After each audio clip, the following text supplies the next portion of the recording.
Hello. Welcome back to another Sleepy Time reading. Today we have Chapter 6 in Frodo Baggins' Lord of the Rings from the Red Book. And let's get into it. So take a deep breath and let me tuck you in. We wept for a moment. On it might have been an hour, however long. We had hardly begun to mourn the loss of our dear friend and protector whom we loved, and whose wisdom we had come to trust for so many years, but we could not linger.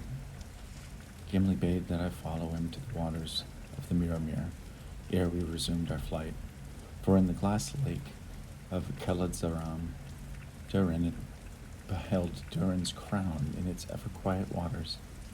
Even to this day, the light of the stars could be seen reflected on its surface by day or night, though the faces of the beholder remained hidden. It seemed to me that Gimli looked for some sign that the next dwarven king had returned, but there was no such hope to lighten the burden of our grief. Aragorn beckoned us to make haste, and we did as we were asked. Although I was not broken, I was sorely bruised, and breathing was quite painful. I was more concerned about Sam, whose head wound looked more serious than he would have ever admitted. The air chilled him, and he shivered. Both of us lagged far behind the others. Aragorn and Boromir came back and carried us to the next point of rest. There, Aragorn tended to Sam's wounds and insisted he inspect my own.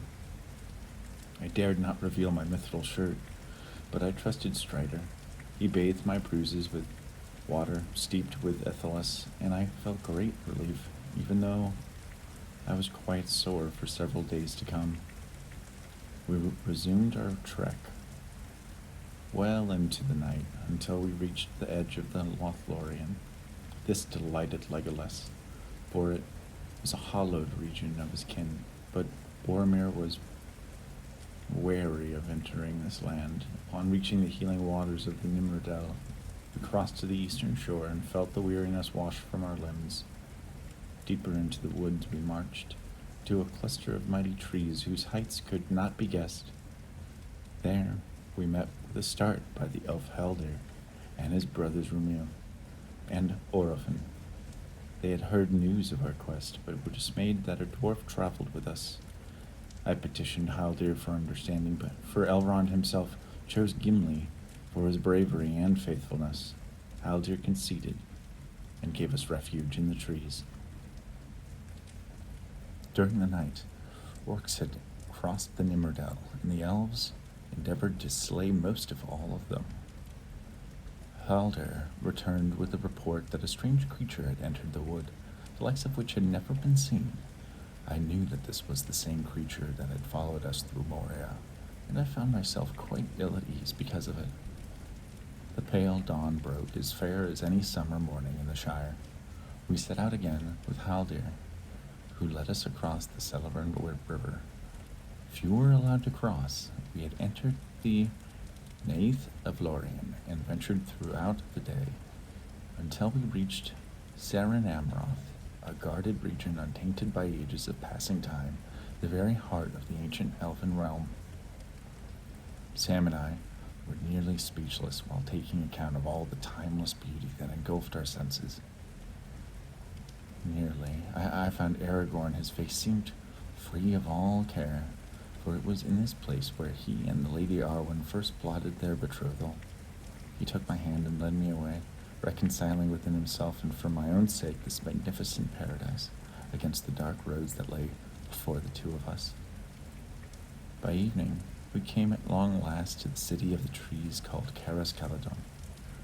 It was the city of Galadrim, and the dwelling place of Elf Lord Celeborn and the Lady Galadriel. We passed the gates that opened with no visible guard, walked many paths, and climbed many stairs. Upon a great tower, like the deck of a mighty ship, stood a house as majestic as any of the great halls of men. We stood and watched, as if in a trance, as two of the fairest and tallest creatures we had ever seen approached. Both were clad in robes long and flowing. One was Lord Celeborn, The other was the Lady Galadriel. Through lore we had known of them, but standing before them was actually inconceivable. Our names were already known, and we were cordially greeted. The Lord and Lady seemed to know Aragorn from years past. 80 and 30 years it had been since they last met. They welcomed Legolas as the prince son of Thranduil and their kindred. Most remarkable was seeing Gimli as his very soul appeared to be transformed. They bestowed upon him a blessing given to no dwarf since the time of Durin. That friendship between elf and dwarf would be renewed. Brash of tongue he was no more, for he only bowed humbly in gratitude. Brief was our meeting, but we told them of our journey and the fall of Gandalf. They knew that in our grief was great, and that our loss could not be mended. They sent us to rest upon the ground with much pleasure of the hobbits, but we soon learned from another that there was more to this meeting than was readily spoken. The lady seemed to look into our hearts and minds, speaking to us without words. All were challenged with voices and changed to reconsider our commitments to the fellowship. None fully shared their secrets, but we all remained deep in consideration of our questioning hearts. Only Boromir questioned the lady's intent. We stayed in Lothlorien some days and slowly felt quite refreshed. We heard the sad songs of the elves in their own tongue, but caught the name of Mithrandir, and knew it was a lament for Gandalf.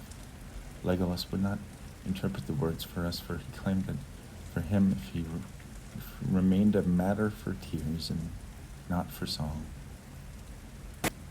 One evening, Sam and I were summoned by the lady down a long stair to Dell, where a carved pedestal held a silver basin. The lady filled the basin with water from a nearby stream and bade us to look. Sam was first. The stars reflected in the water faded. He saw many things. He told me he saw us sleeping on a dark cliff, and then himself climbing a long, winding stair. Then he saw the Shire in great trouble and wanted to go home right away. Then he questioned himself and decided to stay with me, but vowed to return to the Shire to set things right.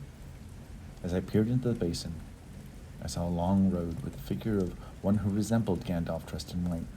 I wondered if it was Saruman. Then I saw Bilbo resting in his room, surrounded by his papers on the reins. As the rains fell, swift scenes came and went of my recent experiences, and then there appeared many things I did not understand. The sea, numerous black ships, and a white fortress under siege. Then I saw a single eye that grew until it filled the entire chasm. It was lidless and wreathed in flame, a window into nothing. It was so terrible to behold that I could not cry nor withdraw my gaze. It searched, but it could not find me. The ring on the chain around my neck grew heavier than a great stone, and my head was dragged downwards. The water was seething. The basin had grown hot. The lady bade me not to touch it, and suddenly the basin was again a mere reflection of stars. I was frightened, for she knew what I had seen. She, too, was a ring-bearer, wearing one of the hidden three.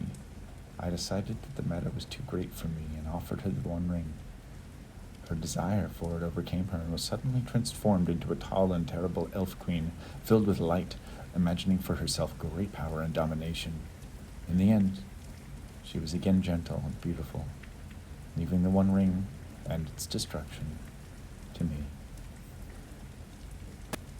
The city of the trees felt so much like home that we knew it would be difficult to say farewell, but the time had come. We were given many gifts for our journey. There was plenty of lembas and elven whey bread. It was pleasant to taste. A few bites satisfied the traveler for an entire day. There were cloaks woven by the lady and her maids. There were other gifts. Merry and Pippin received belts of silver. Boromir received one of gold. To Legolas was given a Galadrim bow and quiver with many arrows. To Sam there was plenty of rope, but also a box with a single seed of a great golden malorn tree nested in soil from the lady's own garden. Galadriel gave Gimli a single strand of her hair, which he vowed to encase in crystals as an heirloom to his house and a symbol of good will between dwarven mountain and elven wood. To Aragorn was given an eternal blade that would never notch nor tarnish. To him was also given a green stone set in silver brooch wrought in the likeness of an eagle, by which she bestowed upon him his name foretold of Elisar, the elf stone of the house of Elendil. To me, she gave a small phial of crystal that reflected the very essence of Erengil's star. For a moment the phial glowed. She told me that it would be a light to me in dark places when all of the lights go out. We were given 3 boats, for the rivers would be our safest path. Sam and I sat with Aragorn, Merry and Pippin with Boromir. Legolas and Gimli, who had suddenly become fast friends, mastered the 3rd vessel. Our gifts were complete, and our farewells had been said, and elfin song on the wind we floated along the silver road to where it opened wide onto the great river Anduin.